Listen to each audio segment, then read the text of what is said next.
My wife orchestrated a fake burglary to frame my best friend.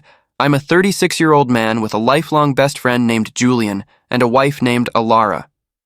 Julian and I became friends during our university years and launched a modest software enterprise together, starting from my garage. Alara and I have been married for 5 years. The issue is that Alara has harbored intense dislike for Julian from the start. It wasn't obvious hostility, more like subtle undermining. She'd make comments like, "Doesn't Julian rely on you excessively?" Or, "I worry he exploits your kindness," or, "All those extended office hours. Is it wise having him visit for dinner again?" That's our couple time. I consistently defended him, explaining that he's both my business collaborator and closest friend, practically family. That, I discovered, was exactly the problem. She wanted exclusive claim to being my family. I have an interest in home security technology. Not from paranoia, just genuine fascination with tech. We maintain several cameras throughout shared spaces, all clearly visible, all connected to a network video recorder in my office that uploads encrypted recordings to my personal cloud storage. Alara was aware of their existence. She dismissed them as my nerd toys. A week ago, I needed to travel for a 2-day client presentation. Originally Julian's assignment, but Alara experienced a minor vehicular mishap, a parking lot collision, and claimed she was too distressed for me to leave her alone with Julian managing the office. So we switched roles. I departed while Julian remained at the office. I'd been absent approximately 30 hours when my phone erupted with calls. Alara was hysterical, sobbing uncontrollably and hyperventilating. She claimed someone had broken into our home and destroyed everything. My blood ran cold. I asked if she was safe and whether she'd contacted authorities. She said she was hiding in a closet, having just arrived home to find the living area devastated. Then she mentioned they'd stolen my grandfather's drafting instruments. My stomach dropped. Those tools are irreplaceable, stored in an antique wooden container on my office shelf. They have negligible monetary value but immeasurable sentimental worth. I told her to disconnect and dial emergency services while I arranged the next available flight. She stopped me, claiming she'd witnessed who committed the crime. She said when she arrived, someone fled through the back entrance wearing that distinctive green jacket Julian always wears. My mind went blank. She continued, insisting it resembled him exactly, that he must have used his access key, knowing I was traveling and she was visiting her mother. She suggested he'd always envied our relationship and was attempting to frame me or harm us. Standing in that sterile hotel room, the most terrible, cold clarity settled over me. It wasn't anger or panic, it was certainty. I told her that was an extraordinarily serious allegation and that I'd contact the police. I instructed her not to disturb anything, then disconnected before she could respond, but I didn't call emergency services. Instead, I opened my laptop, accessed my server, and navigated to the security system. As expected, both the living room and office cameras showed as offline, status unplugged. She knew which ones to disconnect. She's intelligent, but I'm more thorough. She'd forgotten about the miniature wide-angle entry camera I'd installed 2 months earlier behind a bookshelf. The one I'd mentioned was malfunctioning and needed returning. I accessed the cloud backup, scrolled back 1 hour, and watched. I watched my wife enter the living area, completely composed in her athletic wear. I watched her proceed to my office and disconnect the office camera, then the living room camera. I watched her return to the entryway, still visible to the supposedly defective camera, and retrieve an inexpensive vase from the hallway table. I watched her drop it onto the tile flooring. I watched her revisit the office, exit my view temporarily, and return carrying the wooden container holding my grandfather's drafting instruments. I watched her walk to the kitchen, obtain her large tote bag, and carefully insert the box inside. I watched her pull several books from the shelf, scatter mail across the floor, and remove a cushion from the sofa. Then I watched her approach the hall closet, retrieve her phone, take a deliberate breath, and dial my number. I preserved the 4-minute recording. I downloaded it to my phone. Then I contacted the local non-emergency police line, explaining that my wife had reported a home invasion at our address. I identified myself as the homeowner currently out of town with video documentation of the entire incident that I needed to share with responding officers. I requested they await my arrival from the airport, noting the evidence was sensitive. I secured a flight departing within 70 minutes. I landed within 3 hours and reached my residence in 3.5 hours. 2 police vehicles were parked outside. Alara sat on the porch wrapped in a blanket, conversing with a younger officer named Brody, while a senior officer documented details.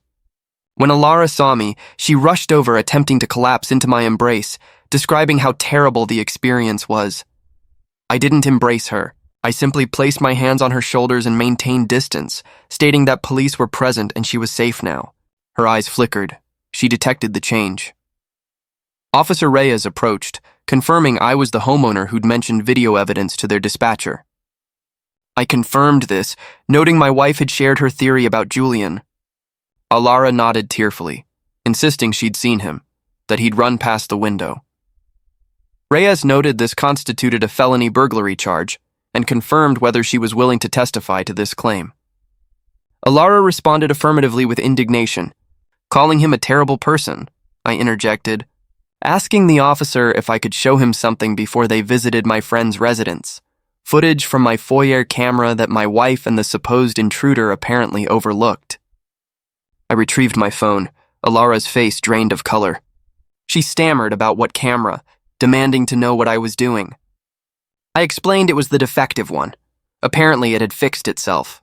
I pressed play. Reyes and Brody gathered around my phone. Alara stood frozen, mouth slightly agape. They observed the entire sequence, the vase, the office visit, the tote bag, the staged disorder, the phone call from the closet. Brody's eyebrows rose dramatically. Reyes finished viewing, released a prolonged sigh, and looked up, not at me but at my wife. Alara shrieked that it was fabricated, a deepfake, that Julian and I were framing her. Officer Reyes stated flatly that she was observing a time-stamped encrypted file from a private security server, that I'd been traveling by aircraft, and that Alara appeared on video committing crimes. Several. Actually, when Alara protested about what crime, claiming she was merely cleaning, Reyes interrupted her. She was finished. Filing a fraudulent police report constitutes a serious offense. Wasting police resources constitutes a serious offense. Conspiracy to commit, well, the district attorney would determine the details. She instructed Alara to place her hands behind her back. The expression on Alara's face wasn't sadness or remorse. It was pure, unadulterated fury, the look of a cornered animal. She screamed at me while Brody applied handcuffs, accusing me of choosing Julian over her, insisting I'd regret this and would be nothing without her. She continued screaming as they placed her in the vehicle. I stood in my falsely ransacked living area, the silence overwhelming. Then I retrieved my phone and called Julian, my voice trembling for the first time.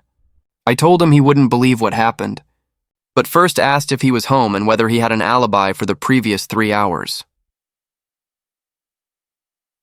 2 weeks later. My life has become a confusion of attorneys, police statements, and packing boxes. First, the consequences.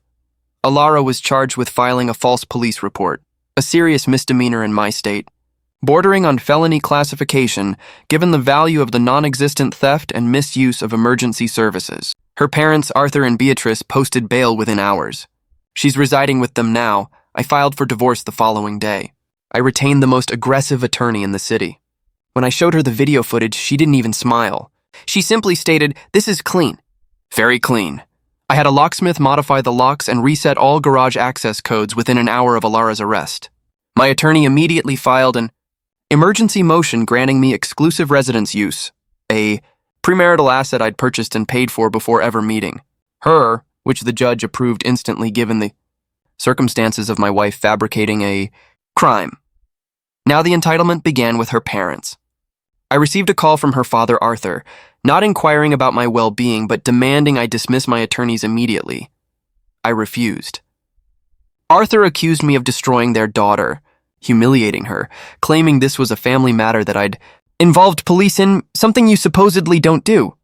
Reminded him that she'd attempted to have my best friend arrested for a felony, a man who'd never been anything but kind to her.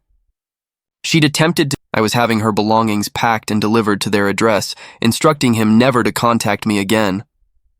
I disconnected. Then came the underhanded tactic. I received a fraud alert from my bank. I'd frozen all her supplementary credit cards on my accounts. She was merely an authorized user the night of her arrest. Apparently, Alara had contacted the bank, claimed I'd stolen her wallet, and was reporting me for financial abuse. She was attempting to obtain a new card with a new number, expedited to her parents' address. The bank representative explained that she'd been very convincing, claiming I was unstable with violent outbursts. However, since I, as the primary account holder, had already implemented a security freeze, it triggered a high-level review. I requested they note on the account that she's untrustworthy, currently facing criminal charges, and that any attempt to access my accounts constitutes fraud. I forwarded this information to my attorney, who added it to the expanding file of Alara's bad faith actions for the divorce proceedings. Julian is shaken. He had to provide a formal statement to police confirming he was at the office, security badge entry logs verified it, and had no knowledge of any of this. Police located my grandfather's drafting tools in the tote bag in her vehicle's trunk, exactly where I indicated they'd be. They remain in evidence pending trial. I cannot even retrieve them yet. That, more than anything, infuriates me. Now Alara's legal strategy is remarkable. Her attorney is attempting to claim extreme emotional duress. She's portraying me as the villain. Her allegation, I was a cold, unavailable spouse who was emotionally abusive through my codependent relationship with Julian. She's arguing she's the real victim, and that the video was captured without her consent, making it inadmissible. My attorney simply laughed, noting it's a common area, not a bathroom installed for security, not voyeurism. The charges aren't for her actions on the video, the staging. The charges are for lying to police, which she verifiably did after the video was captured. She's finished. This is chaotic. I'm sleeping in the guest quarters because I cannot tolerate being in the master bedroom. I'm packing her belongings myself. I discovered a collection of receipts for hotels and restaurants, all for one person, supposedly. My attorney is investigating. She genuinely believed she could eliminate Julian, have me entirely to herself, and I just... What? Thank her? The delusion is staggering. 1 month later. The entitlement has, as someone predicted, gone supernova and achieved a form of toxic supremacy. First, the proxy attacks. I'm not active on social media, so she couldn't conduct a public smear campaign. Additionally, her attorney likely advised against it given the criminal charges. So she's deployed her friends personally. I've received dozens of texts and calls from unfamiliar numbers, all from her friends and some mutual acquaintances delivering the same script. I'm being too cold. She's a victim. She merely made a mistake. Am I really going to ruin her life over one mistake? Several suggested Julian always had a strange energy.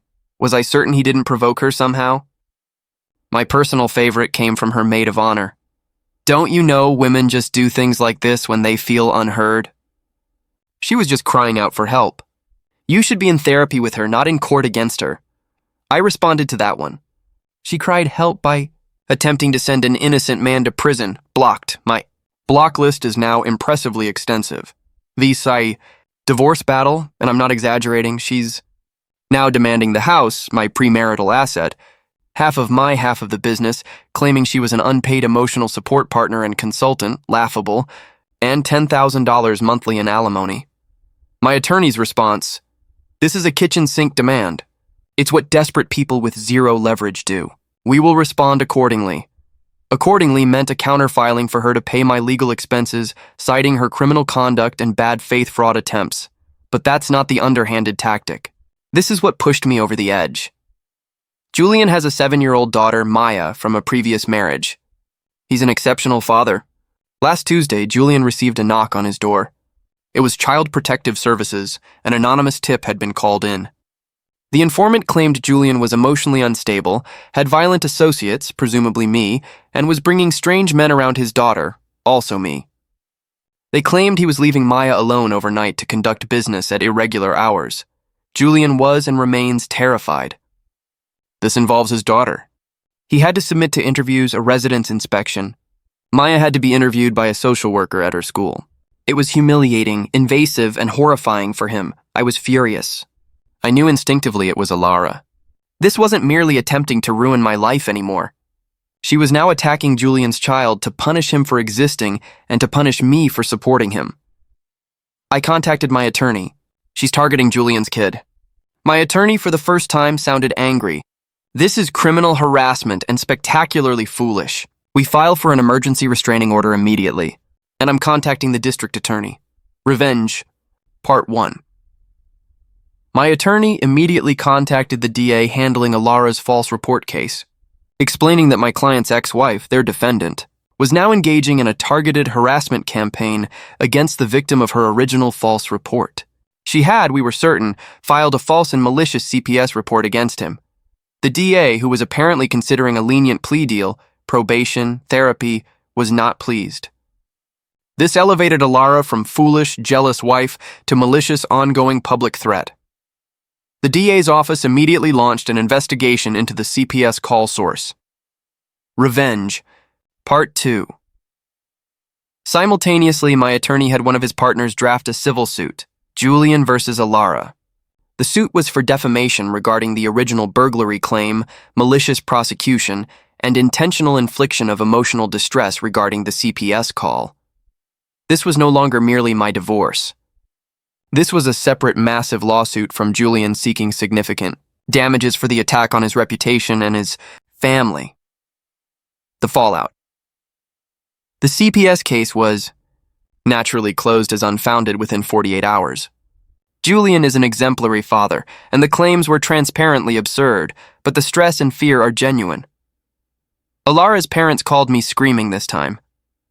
Arthur protested about a lawsuit, claiming she has nothing, accusing me of trying to take their money. I told them they should be proud. Their daughter just escalated from liar to child, but, and this is the part that stings, the part that makes it real, I didn't escape cleanly. We had to split the liquid assets accumulated during the marriage. This meant I had to liquidate a brokerage account and write her a check for her half.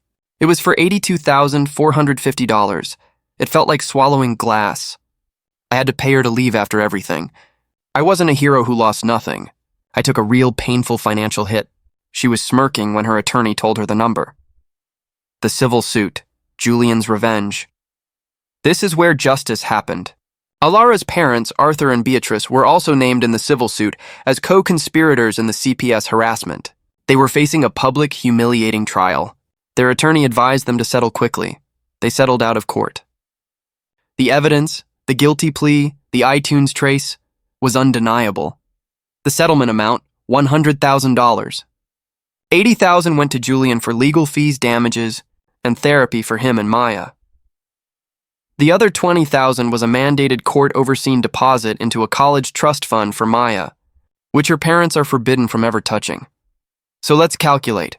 I paid $82,450. Alara and her parents, who had to cover the bill, paid Julian and his daughter $100,000. I essentially paid my best friend's damages via my unstable ex-wife. It's the most bizarre, karmic and satisfying transfer of funds I've ever witnessed. That smirk was wiped right off her face when her civil attorney told her the settlement would consume her entire divorce payout and then some. The aftermath, my grandfather's drafting tools are back from evidence. They're on my desk. They look the same. Julian and I are fine. The business is fine. His daughter is fine. Our friendship is obviously stronger than ever. I hear through the grapevine from a former mutual acquaintance who apologized profusely that Alara is living in her parents' guest room. Her $10,000 fine and community service start next month. Her probation terms make employment difficult to secure. Her parents are apparently furious as their retirement fund took a massive hit to pay the settlement. They're not treating her like a victim anymore. They're treating her like the bad investment she is. She's bitter, angry, and blames everyone but herself. She got what she wanted. I'm no longer in her life. She just didn't account for the cost. As for me, I'm in therapy. My trust in people is, well, it's damaged. It cost me considerable money and considerable peace. But the house is quiet. It's my house again. I sold her furniture and bought a new couch. It's over. She played a foolish, malicious game and she lost.